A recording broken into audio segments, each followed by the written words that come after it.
जो मेरा channel subscribe करेगा मैं उसको डायरेक्ट अपना व्हाट्सएप नंबर दूंगी। नमस्कार दोस्तों, स्वागत है आप सभी का एक और दिलचस्प कहानी में। मुझे उम्मीद है कि यह कहानी आपको जरूर पसंद आएगी। मेरा नाम आकाश है, मेरी उम्र 15 साल है और मेरी पूरी दुनिया मेरी दीदी इशिता है। हमारे मम्मी पापा की एक सड़क हादसे में मौत हो गई थी और तब से दीदी ने ही मुझे माँ बाप दोनों की तरह संभाला है।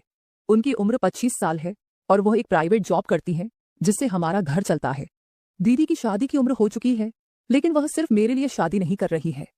उन्हें लगता है कि अगर वह चली गई तो मेरा क्या होगा, इसलिए वह हर दिन काम करके घर आती है, खाना बनाती है, मेरी देखभाल करती है और फिर अगले दिन फिर वही दिनचर्या दोहराती है। मैं अक्सर सोचता हूँ कि उनके लिए भी कुछ करना चाहिए, लेकिन वह हमेशा मुझे मना कर देती है। उस दिन भी दीदी रोज की तरह शाम को घर लौटी। उनका चेहरा थकान से भरा हुआ था, लेकिन फिर भी उन्होंने मुस्कान के साथ मेरी तरफ देखा। मैं दौड़कर उनके पास गया और उनका बैग पकड़ लिया।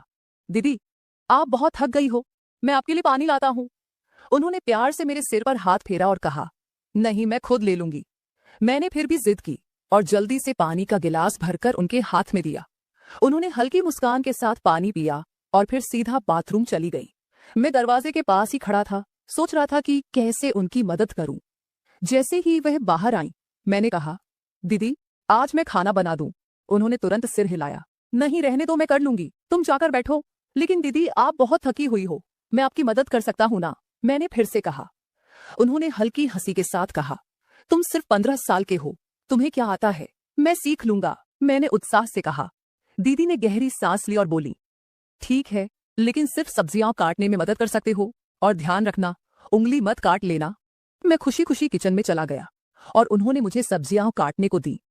मैं बड़े ध्यान से सब्जियां काटने लगा। बीच बीच में दीदी मुझे देखती और मुस्कुराती।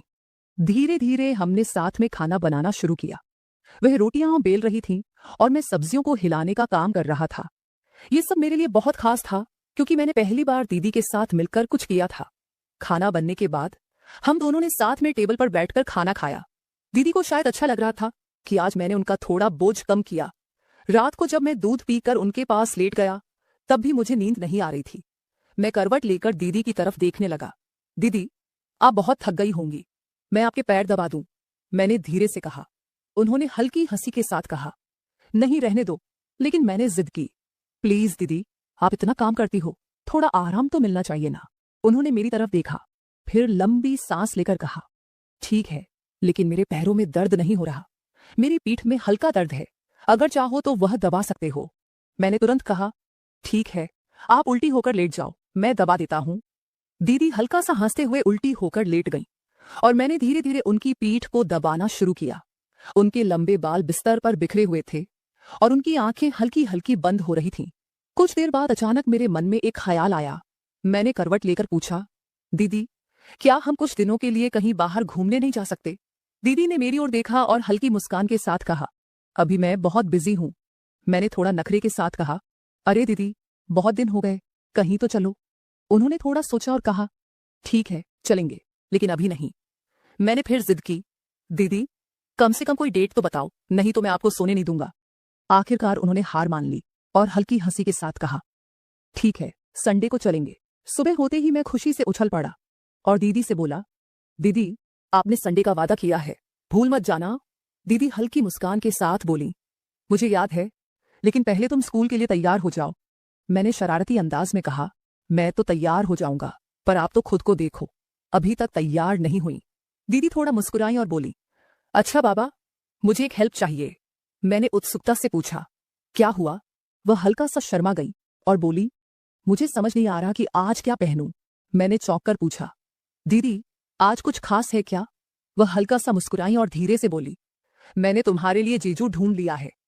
मैं खुशी से चौंक पड़ा। अरे वाह, ये तो बहुत अच्छी बात है। दीदी ने फिर कहा, अब जल्दी से बताओ कि क्या पहनूं। मैंने पूछा, आपके पास कौन कौन से कपड़े हैं? वह बोली, मेरे पास एक रेड कलर और एक ब्लैक कलर का गाउन है।